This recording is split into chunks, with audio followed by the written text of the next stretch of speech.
উচ্চ মূল্যস্ফীতির এই সময়ে অর্থনৈতিক সংস্কারে সরকারের মনোযোগ নেই বলে মন্তব্য করেছেন শ্বেতপত্র প্রণয়ন কমিটির প্রধান দেবপ্রিয় ভট্টাচার্য। উল্টো অবিবেচকভাবে শতাধিক পণ্যে ভ্যাট বাড়ানো হয়েছে বলেও মন্তব্য করেন তিনি। আগারগাঁওয়ে বিআইসিসি মিলনায়তনে আয়োজিত সিম্পোজিয়ামে উঠে আসে অর্থনীতি স্থিতিশীল করতে দ্রুত কার্যকর পদক্ষেপ নেওয়ার তাগিদ। আওয়ামী লীগ আমলের অনিয়ম, দুর্নীতি ও লুটপাটে ধুঁকছে দেশের অর্থনীতি। নির্দিষ্ট ব্যক্তিকে কর সুবিধা দেওয়ার পাশাপাশি পাচার হয়েছে বিপুল অর্থ। এমন পরিস্থিতিতে অর্থনৈতিক শ্বেতপত্র কমিটির সুপারিশ বাস্তবায়নের অগ্রগতি ও অর্থনৈতিক পরিস্থিতি মোকাবেলায় কর্মপদ্ধতি নির্ধারণ নিয়ে বিআইসিসির মিলনায়তনে শনিবার আয়োজন করা হয় সিম্পোজিয়াম। অনুষ্ঠানে বক্তারা বলেন, দেশের অর্থনীতি এখনও স্থিতিশীল হয়নি। উচ্চ মূল্যস্ফীতির কষ্টে সাধারণ মানুষ। জ্বালানি খাতে বিগত সরকারের লুটপাটের প্রভাব এখনও আছে। 15 বছরে লুটপাট হওয়া টাকা উদ্ধারে সরকার কার্যকর পদক্ষেপ নেয়নি বলে অভিযোগ করেন বক্তারা। বর্তমান ট্যাক্সেশন সিস্টেমের মধ্যে যেভাবে প্রবেশ করছে, আমি বিশ্বাস করি যে বাংলাদেশে আছে খুবই ধনী এবং খুবই দরিদ্র। এর মাঝখানে যে একটা যে মিডল ইনকাম ফ্যামিলিজগুলো থাকার কথা, সেই ফ্যামিলিজগুলো কিন্তু খুব একটা ওয়েল এস্টাবলিশড না। ব্যবসা বাণিজ্যের কঠিন সময় যাচ্ছে জানিয়ে পাশে দাঁড়াতে সরকারের প্রতি আহ্বান জানান ব্যবসায়ীরা। দেশের অর্থনীতি নাজুক পরিস্থিতিতে রয়েছে। এই অবস্থা চলতে থাকলে বিনিয়োগ অন্য দেশে চলে যাবে। অনেক বছর ধরে বাংলাদেশে ব্যবসা করি, এমন টানাপোড়েন আমার পুরো ব্যবসায়িক সময় জুড়ে দেখিনি। ভ্যাট বাড়ানোর সমালোচনা করেন শ্বেতপত্র প্রণয়ন কমিটির প্রধান। অর্থনৈতিক সংকট সমাধানে সংস্কারে জোর দিতে আহ্বান জানান সরকারের প্রতি। যেখানে উচ্চ মূল্যস্ফীতিতে মানব জীবনে এইরকম কষ্টের ভিতরে আছে মধ্যবিত্ত এবং নিম্ন মধ্যবিত্ত, এবং যেখানে পুষ্টিহীনতা এবং অন্যান্য ক্ষুধা বৃদ্ধি পাচ্ছে, সেই রকম একটি সময়ে আমরা এটা দেখছি না। সমাজে তৈরি হওয়া অর্থনৈতিক বৈষম্য দূর করার উপর জোর দেন বাণিজ্য উপদেষ্টা। কাস্টম ডিউটি ফাঁকি দেই, এটা অ্যাকিউমুলেট করলে তো কখনোই ডাইরেক্ট ট্যাক্স জেনারেটই করে না। আমার ধারণা এনফোর্সমেন্টটা ইজ ভেরি ভেরি ইম্পর্টেন্ট। টিসিবির পণ্যের দাম কিছুটা বাড়িয়ে সুবিধাভোগীদের সংখ্যা বাড়ানো যায় কিনা তা নিয়ে ভাবতে হবে বলে জানান বাণিজ্য উপদেষ্টা। Amirul Islam, independent news, Dhaka. এদিকে বাংলাদেশের জন্য 5টি বড় ঝুঁকি শনাক্ত করেছে ওয়ার্ল্ড ইকোনমিক ফোরাম। এর মধ্যে রয়েছে শীর্ষে উচ্চ মূল্যস্ফীতি। সংস্থাটির 2025 সালের বৈশ্বিক ঝুঁকি প্রতিবেদনে উঠে এসেছে এসব তথ্য। 900-রও বেশি বিশেষজ্ঞের মতের ভিত্তিতে তৈরি হয়েছে এই রিপোর্ট। দেশভিত্তিক ঝুঁকি চিহ্নিতে নির্বাহী মতামত নিয়ে ধারণাভিত্তিক জরিপ চালায় ওয়ার্ল্ড ইকোনমিক ফোরাম। অংশগ্রহণকারীদের কাছে জানতে চাওয়া হয় আগামী 2 বছরে বড় চ্যালেঞ্জগুলো নিয়ে। 34টির তালিকা থেকে বাছাই করা হয় 5টি প্রধান ঝুঁকি। এই জরিপে বাংলাদেশের সামনে থাকা 5টি ঝুঁকির মধ্যে শীর্ষে রয়েছে উচ্চ মূল্যস্ফীতি। এর আগে জানুয়ারির ইকোনমিক প্রসপেক্টাসে চড়া মূল্যস্ফীতির আভাস দেয় বিশ্বব্যাংকও। এক্ষেত্রে সরকারের লক্ষ্য পূরণও কঠিন বলছে তারা। এদিকে গত 28 মাস ধরে দেশের মূল্যস্ফীতির হার 9%-এর উপরে। ডিসেম্বরে খাদ্য মূল্যস্ফীতি ছিল প্রায় 13%। এছাড়া বেকারত্ব ও অর্থনৈতিক মন্দার কথাও বলা হয়েছে WEF এর প্রতিবেদনে। কারণ হিসেবে মুদ্রার অবমূল্যায়ন, রিজার্ভ, বিনিয়োগ ও ব্যবসা প্রবৃদ্ধি কমার কথা বলছে তারা। রিপোর্টটিতে বড় পরিসরে রয়েছে বৈরী আবহাওয়া ও পরিবেশ দূষণের প্রসঙ্গও। পাশাপাশি বৈশ্বিক পরিসরে এ বছরের জন্য 10টি প্রধান ঝুঁকির ক্ষেত্র চিহ্নিত করেছে ইকোনমিক ফোরাম। এতে জলবায়ু, সামাজিক ও অর্থনৈতিক প্রসঙ্গ ছাপিয়ে বড় ঝুঁকি হয়ে দাঁড়াতে পারে রাষ্ট্রভিত্তিক সশস্ত্র সংঘাত। অথচ 2 বছর আগেও বাস্তবতা ছিল ভিন্ন। ইফাতারা, ইন্ডিপেন্ডেন্ট নিউজ। যারা আন্দোলন করেছে তাদের সবাইকে নিয়ে জাতীয় সরকার গঠন করতে চায় বিএনপি। বিকেলে রাজধানীর বিআইসিসিতে শ্বেতপত্র প্রণয়ন কমিটি আয়োজিত সেমিনারে একথা বলেন বিএনপির মহাসচিব মির্জা ফখরুল ইসলাম আলমগীর। এছাড়া নির্বাচনের ঘোষণা তাড়াতাড়ি হওয়া প্রয়োজন বলে মনে করেন তিনি। বলেন, জনগণের ভোটের মাধ্যমে সাধারণ মানুষের কাছে যাওয়া সম্ভব হবে। মানুষ একটা পরিবর্তন চায়, সেই পরিবর্তন চাইতে তারা বাংলাদেশকে একটা সত্যিকার একটা সুখী, একটা সমৃদ্ধ বাংলাদেশ হিসেবে দেখতে চায়, তাদের জীবন মানকে উন্নত করতে চায়। আমরা এটা বলেছি যে রাজনৈতিক স্ট্রাকচারের পরিবর্তন ছাড়া এই যে চাওয়াটা প্রত্যাশা পূরণ করা বেশ কঠিন। সেই জন্যই আমরা রাজনৈতিক স্ট্রাকচারের কিছু পরিবর্তনের কথা বলেছি। আমরা পুঁজিবাজারে এখন কোনো অদৃশ্য চাপ নেই, ঘুরে দাঁড়াতে কাজ করছে ঢাকা স্টক এক্সচেঞ্জ। জুন নাগাদ শেয়ার বাজার একটা ভালো অবস্থানে যাবে বলে আশা প্রকাশ করেছেন ঢাকা স্টক এক্সচেঞ্জের চেয়ারম্যান মমিনুল ইসলাম। শনিবার রাজধানীর পল্টনে ক্যাপিটাল মার্কেট জার্নালিস্ট ফোরামের অনুষ্ঠানে এসব কথা বলেন তিনি। বলেন, বিশ্বের কোনো দেশের কমিশন রোডশোর কাজ করে না, যা আমাদের দেশে হয়েছিল। মূল কাজ না করে লোক দেখানো কাজ করা হয়েছে। এসব থেকে বেরিয়ে আসতে চায় ঢাকা স্টক এক্সচেঞ্জ। ভালো কোম্পানিগুলোকে বাজারে আনার জন্য কাজ হচ্ছে, তবে এক্ষেত্রে কোনো জোর নয়, উৎসাহিত করা হবে। পাশাপাশি বিনিয়োগকারীদের পুঁজি রক্ষায় কোনো কারসাজি যেন না হয় সে বিষয়ে সতর্ক করে রয়েছে কর্তৃপক্ষ। তার বাইরেও আমরা দেখেছি যে আমাদের জুন নাগাদ রিফর্মের একটা কিছু জিনিস হবে যেটা মার্কেটকে একটা পজিটিভ সিগন্যাল দিতে পারে। ইট ইজ অলসো সিগন্যালিং যে we are in the right track. So মানুষ কনফিডেন্সটা কখন পাবে? যখন দেখবে যে সবকিছু হয়ে গেছে, সেটা তো মার্কেট তো তাহলে পারফেক্ট জায়গায় চলে যেত। অবৈধ সম্পদ অর্জনের মামলায় বিএফআইউর সাবেক প্রধান মাসুদ বিশ্বাসকে কারাগারে পাঠিয়েছে আদালত। এর আগে সকালে পুলিশের গোয়েন্দা বিভাগের সহায়তায় অভিযান চালিয়ে তাকে গ্রেফতার করে দুদক। জ্ঞাত আয় বহির্ভূত সম্পদ অর্জনের অভিযোগে 2 জানুয়ারি মাসুদ বিশ্বাসের বিরুদ্ধে মামলা করে দুদক। এজাহারে বলা হয়, মাসুদ বিশ্বাস তার নিজ নামে 1,87,00,000 টাকার জ্ঞাত আয় বহির্ভূত অবৈধ সম্পদ অর্জন করে তা ভোগ দখলে রেখে শাস্তিযোগ্য অপরাধ করেছেন। অনিয়ম দুর্নীতির মাধ্যমে সম্পদ অর্জন ও অর্থ পাচারের অভিযোগ পাওয়ার পর গত বছরের 25 সেপ্টেম্বর মাসুদ বিশ্বাসের বিরুদ্ধে অনুসন্ধানের কথা জানায় দুদক। অভিযোগে তদন্তে 4 সদস্যের একটি কমিটি গঠন করা হয়েছে।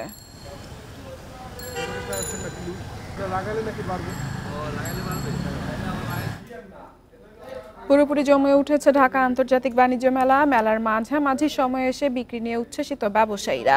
মেলায় নতুন ডিজাইনের বাহারে ইলেকট্রনিক্স পণ্য আলাদা নজর কাটছে ক্রেতাদের।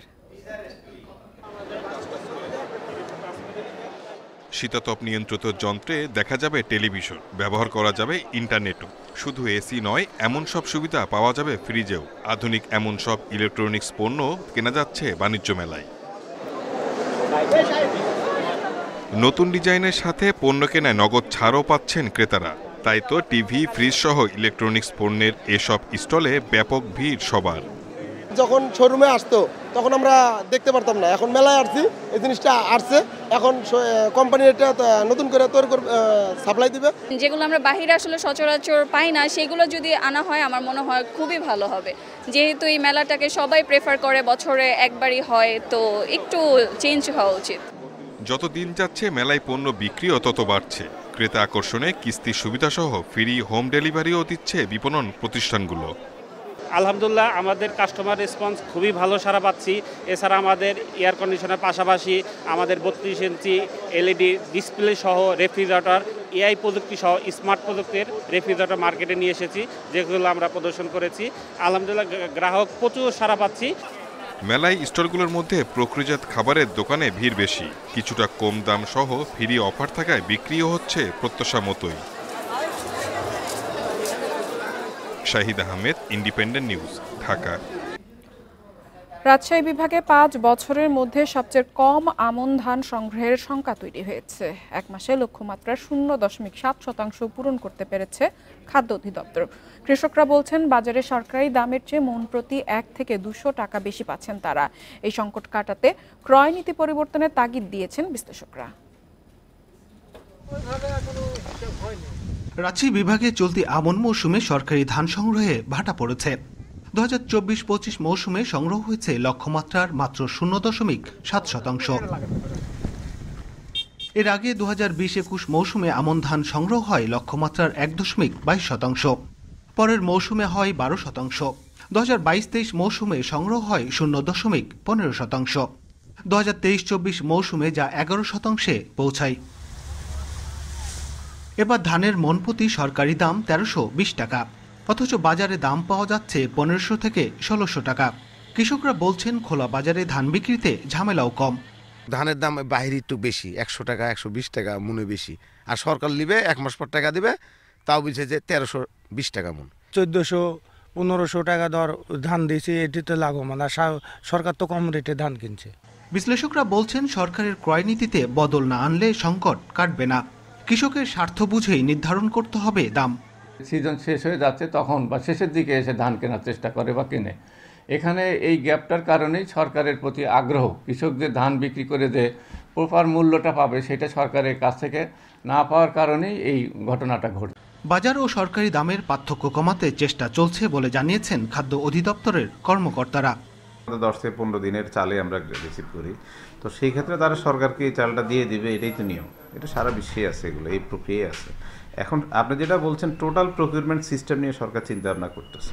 সরকারিভাবে রাজশাহী বিভাগে আমন ধান সংগ্রহের লক্ষ্য 56,369 টন। সংগ্রহ হয়েছে প্রায় 400 টন। আগামী 28 ফেব্রুয়ারি পর্যন্ত চলবে কার্যক্রম। Mustafizur Rahman, independent news, Rajshahi. খোলা বাজারে বেশি দাম, তাই সরকারি গুদামে ধান চাল দিচ্ছেন না কৃষক। এছাড়া বেসরকারি কেনাকাটায় লেনদেন হয় নগদে। সরকারিতে সে সুযোগ না থাকাতেও আগ্রহ হারাচ্ছেন অনেকে। তবে এই ব্যবস্থার মধ্যেও নির্ধারিত সময়ের মধ্যেই লক্ষ্য পূরণের আশা খাদ্য বিভাগের। সরকারি ধান চাল সংগ্রহের আওতায় এবছর নওগাঁয় 47 টাকা কেজিতে 20,500 টন চাল ও 33 টাকা কেজিতে 13,904 টন ধান কেনার লক্ষ্য ছিল খাদ্য বিভাগের। তবে বেসরকারি পর্যায়ে দাম আরও বেশি। রোপা আমন চাষিরা বলছেন, বেসরকারিভাবে যেখানে ধান বিক্রি হচ্ছে 1600 থেকে 1700 টাকা মন, সেখানে সরকারি গুদামে দাম ধরা হয়েছে 1320 টাকা। লোকসানের কারণে তাতে উৎসাহী নন তারা। ফ্যান দেওয়া লাগবে, ওই ঝুলা করা ধরা লাগবে, চিটা ধরা লাগবে, ধারে মন দিয়ে এখানে এই ঝামেলার জন্য এখানে কোনো ধান আমরা দিতে পারি না। একই অবস্থা নাটোরেও। কৃষকরা বলছেন, সরকারি গুদামে ধান দিলে নগদ টাকা পাওয়া যায় না, অথচ হাট বাজারে লেনদেন হয় নগদে। 1320 টাকা ধানের রেট দিছে, এই রেটে বিক্রি করলে আমার খরচের টাকা উঠবে না। সরকারের কাছে যদি আমরা ধান বেশি তাহলে 1 মাস 1.5 মাস পর টাকা পাই। পাবনায় 2617 টন ধান সংগ্রহের লক্ষ্য থাকলেও এ পর্যন্ত সরকারি গুদামে কোনো ধান দেননি কৃষক। গোডাউন দিচ্ছে 36 টাকা কেজি, আমরা খোলা বাজারে 40 টাকার উপরে বিক্রি করতে পারি। আমরা কেন এই খাদ্য গোডাউনে সরকারকে চাউল দিতে ধান দিতে যাব? তবে নির্ধারিত সময়ের আগে লক্ষ্যমাত্রা পূরণ হবে বলে আশা খাদ্য বিভাগের কর্মকর্তাদের। কৃষক বাজারে একটু ভালো দাম পাচ্ছে বিধায় আমাদের এখানে ধানটা হচ্ছে না। যখন কৃষক বাজারের দাম একটু কম পায় তখন আমাদের এখানে ধান নিয়ে আসে। বর্তমান সরকারেরও কিন্তু একই নীতি যে কৃষক যেন ভালো মূল্য পায় এবং কৃষক যেন ভালো প্রাইস পায়, এবং এই বছরে কৃষক কিন্তু ভালো প্রাইস পাচ্ছে। ধান চাল সংগ্রহের এই অভিযানের উদ্বোধন হয় গত বছরের 17 নভেম্বর, চলবে 28 ফেব্রুয়ারি পর্যন্ত। Sadequr Rahman Siddiqui, independent news. এদিকে মিয়ানমার থেকে সরকারিভাবে আমদানি করা 22,000 টন আতপ চাল খালাস চলছে চট্টগ্রাম বন্দরে। শুক্রবার রাত থেকে শুরু হওয়া খালাস প্রক্রিয়া শেষ হতে সময় লাগবে 8 দিনের মতো। প্রতিদিন 3,000 টন চাল খালাস করা হবে। শুক্রবার দুপুরে চট্টগ্রাম বন্দরের 9 নম্বর জেটিতে চাল নিয়ে পৌঁছায় জাহাজ এমভি গোল্ডেন স্টার। মিয়ানমার থেকে 1 লাখ টন আতপ চাল আমদানির অংশ হিসেবে প্রথম দফায় 22,000 টন চাল এসেছে। বাকি চাল পর্যায়ক্রমে আসবে। অন্তর্বর্তী সরকারের আমলে মিয়ানমার থেকে আসা চালের প্রথম চালান এটি। এর আগে 22 জানুয়ারি ভারত থেকে সরকারি পর্যায়ে 26,935 টন সিদ্ধ চাল বন্দরে পৌঁছায়।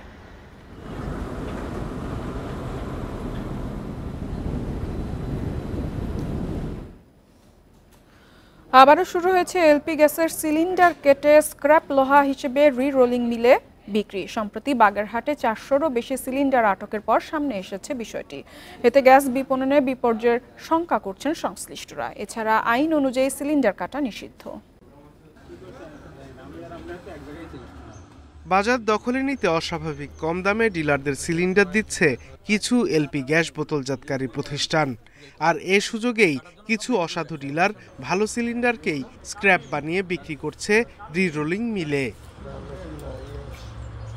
বুধবার বাগেরহাট মাওয়া সড়কের ফকিরহাটের টাউন নোয়াপাড়ায় আটক হন 3 স্টারের মালিক কালু মিয়া। এরপর তার কাছে পাওয়া যায় 400-র বেশি সিলিন্ডার। এসব কেটে রি-রোলিং মিলে পাঠানোর প্রস্তুতি নেওয়া হচ্ছিল। তবে এই অভিযোগ অস্বীকার করে কালু মিয়া বলছেন, ব্যবসায় টানা লোকসানের কারণে কিছু সিলিন্ডার বিক্রির চেষ্টায় শুধু করেছিলেন তিনি। কিছু সিলিন্ডার ছিল, এগুলো ব্যাংক ইন্টারেস্ট দিতে পারে না, এই জন্য অল্প কটা সিলিন্ডার এই এদের কাছে বিক্রি করে দিচ্ছি। এরা এরা কাইটা নিয়ে কি করছে এটা হলো এদের ব্যক্তিগত বিষয়। এদিকে 1991 সালের বিস্ফোরক আইন অনুযায়ী সিলিন্ডার কাটা বা আকৃতি পরিবর্তনের সুযোগ নেই, এতে থাকে বড় দুর্ঘটনার শঙ্কা। স্ব কোম্পানির ছাড়া অন্য কারোর অধিকার নাই এই সিলিন্ডারকে আকার আকৃতি পরিবর্তন বা কোনো বিকৃত করার অথরিটি নাই, কিন্তু এখানে অহরহ তারা এই অবৈধ কাজগুলো করতেছে। ব্যবসায়ীরা আরো বলছেন 3 স্টার নামে বেশ কয়েকজন এলপি ডিলারশিপ নিলেও 3-4 বছর ধরে কোম্পানির সঙ্গে তাদের কোনো ব্যবসা নেই।